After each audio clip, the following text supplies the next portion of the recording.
Topic है हिंदी का समास है। तो समास के बारे में हम लोग समझेंगे और समास के जितने भी प्रकार हैं उसको अच्छे से समझ के याद रखेंगे, जो आपको आने वाले सभी एग्जाम्स के लिए काफ़ी इंपॉर्टेंट होंगी। तो चलिए हम लोग आज शुरू करते हैं, समास को समझेंगे और समास के प्रकार के बारे में अच्छे से सीखेंगे। तो हमारा समास टॉपिक है आज का, और समास का तात्पर्य क्या होता है उसको पहले समझ लीजिए। समास कहते किसको हैं? तो दो या दो से अधिक पदों को या शब्दों को या सार्थक शब्दों के मेल से निर्मित होने वाला जो पद होता है उसे हम लोग समासिक पद कहते हैं, और उस पद के निर्माण की प्रक्रिया को हम लोग समासिक प्रक्रिया कहते हैं। ठीक है, तो समास के भेद के बारे में देखते हैं। समास के कितने भेद होते हैं? तो समास के मुख्यतः 6 भेद माने जाते हैं। कौन कौन से वो 6 भेद हैं उसके बारे में देखते हैं। तो पहला भेद है द्विगु समास, दूसरा द्वंद्व समास, तीसरा तत्पुरुष समास, चौथा कर्मधारय समास, पांचवा अव्ययी भाव समास, और छठा होता है बहुव्रीहि समास। ठीक है, एक एक समास के बारे में हम लोग अच्छे से समझते चलते हैं। तो पहला हमारा है द्विगु समास। द्विगु समास उस समास को कहते हैं जिस समास का पूर्व पद यानी पहला पद संख्यावाची विशेषण होता है। अर्थात हम कह सकते हैं जिस समास का पूर्व पद संख्यावाची हो, क्या हो? संख्यावाची हो, उसे हम लोग द्विगु समास कहते हैं। जैसे उसके सामने एक एग्जांपल दिया हुआ है, सतसही। सतसही का मतलब होता है 700 का समाहार। अर्थात सात सत है, सत मतलब सात, पहला पद क्या है? सात है या संख्या है। जो सात है वो संख्या है, इसलिए इस समास को क्या कहेंगे? इस पद को कौन सा कहेंगे? हम द्विगु समास के नाम से जानेंगे। ठीक है, अगला है पंचवटी। इसको हम लोग इसका अगर विस्तार से इसके बारे में समझे तो इसका मतलब होता है पंचानाम वटानाम समाहारा, यानी कि 5 वटों के समाहार को हम लोग क्या कहते हैं? पंचवटी कहते हैं।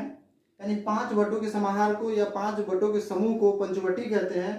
तो पंच मतलब 5 होता है, जिसका तात्पर्य है कि पंचवटी में पंच जो शब्द है वो संख्यावाची है, इसलिए ये भी द्विगु समास कहलाएगा। ठीक है, अगला है अष्टाध्यायी, यानी कि 8 अध्यायों का समाहार। ठीक है, तो इसमें भी पूर्व पद संख्यावाची है।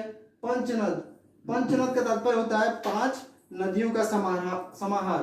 अर्थात पंच जो है इसमें पहला क्या है? संख्यावाची है, इसलिए ये भी कौन सा समास होगा?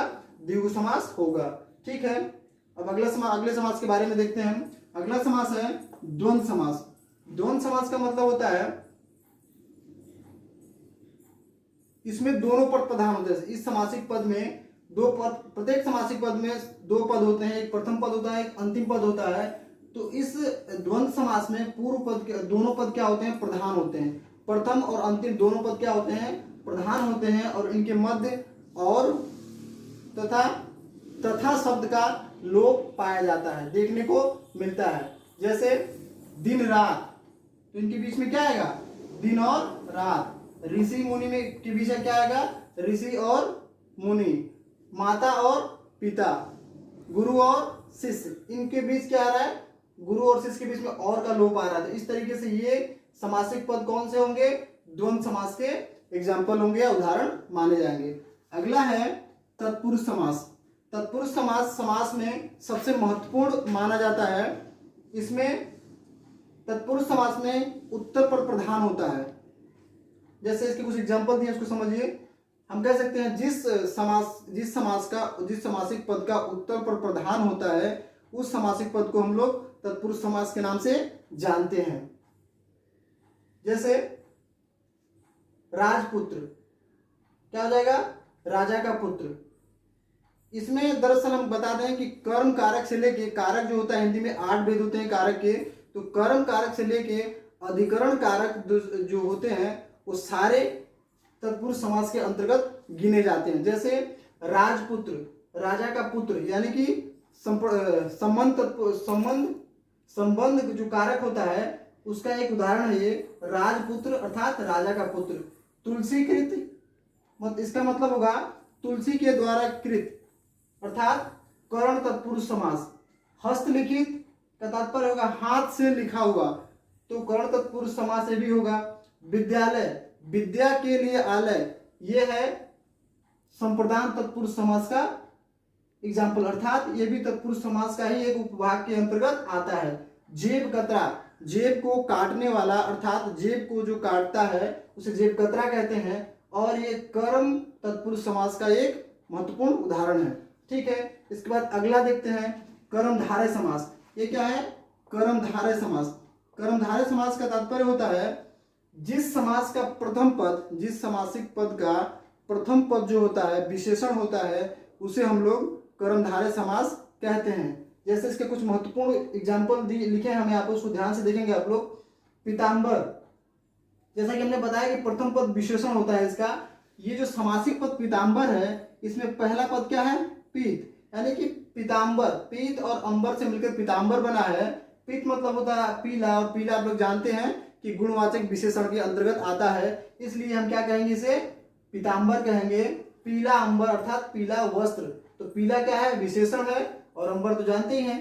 तो इस तरीके से क्या हो गया? ये पीताम्बर जो है कर्मधारय समास का उदाहरण है। ठीक है, नील कमल, नीला है जो कमल, अर्थात नीला क्या है? इसमें विशेषण है, तो नीला है जो कमल में कर्मधारय समास होगा।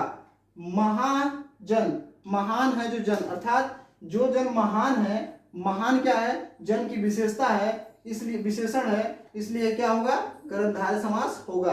अगला है अव्ययी भाव समास। तो अव्ययी भाव, जैसा कि नाम से आपको स्पष्ट हो जा रहा है, अव्यय अर्थात जिस समासिक पद का पूर्व पद अव्यय हो उसे हम लोग अव्ययी भाव समास कहते हैं। जैसे यथाशक्ति, अर्थात शक्ति के अनुसार। पूर्व पद क्या है? यथा है। यथा क्या है? एक अव्यय शब्द है, और इसमें कोई परिवर्तन नहीं कर सकते हैं। ठीक है, यानी हम कह सकते हैं अव्यय शब्द वे शब्द होते हैं जिन पर कारक, विभक्ति और वचन का कोई प्रभाव नहीं पड़ता है। ये प्रत्येक स्थान पर समान रहते हैं। उन शब्दों को या इन शब्दों को हम क्या कह सकते हैं? अव्यय कह सकते हैं। तो ऐसे शब्द जहां भी देखने को मिले वो समास के अंतर्गत अव्ययी समास में माने जाएंगे।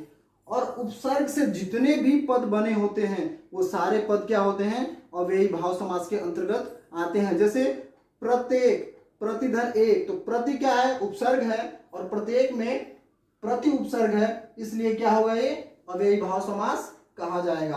ठीक है, अगला देखते हैं बहुव्रीहि समास।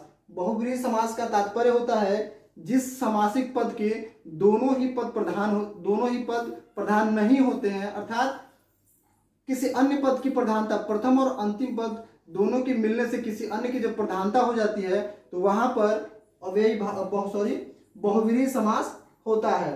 ठीक है, यहां हमने लिखा है अन्य पद की प्रधानता हो जाती है। जैसे बीड़ा और पाणी, बीड़ा मतलब बजाने वाला बीड़ा, और पाणी मतलब हाथ में, अर्थात जिनके हाथ में बीड़ा होता है उन्हें हम लोग क्या कहते हैं? इसे स्पष्ट नहीं हो रहा है, लेकिन जब दोनों पद एक साथ मिल जाते हैं तो वीणा पाणी हो जाता है। और वीणा पाणी का तात्पर्य होता है कि जिसके हाथ में वीणा है, अर्थात सरस्वती जी होंगी। इसका सीधा अर्थ क्या जाएगा?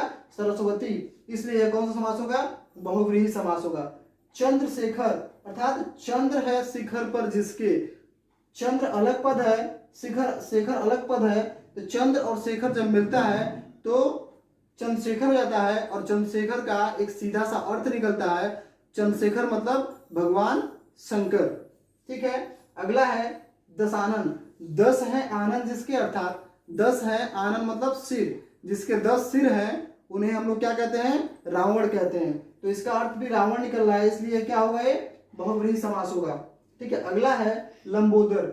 लंबा है उदर जिसका, अर्थात लंबोदर, तो किसका उदर लंबा है? गणेश जी का। गणेश जी का उदर लंबा है, इसलिए उनको हम लंबोदर या गजानन कहते हैं, इसलिए ये भी कौन सा समास होगा? बहुव्रीहि समास होगा। इस तरीके से ये समास के टॉपिक आज मैं बहुत अच्छे से कंप्लीट कर चुका हूं। उम्मीद करता हूं कि ये वीडियो आप लोगों को बहुत अच्छा लगेगा, और समास के बारे में जो भी आपकी दिक्कतें होंगी इस वीडियो को देखने के बाद खत्म हो चुकी होंगी। धन्यवाद।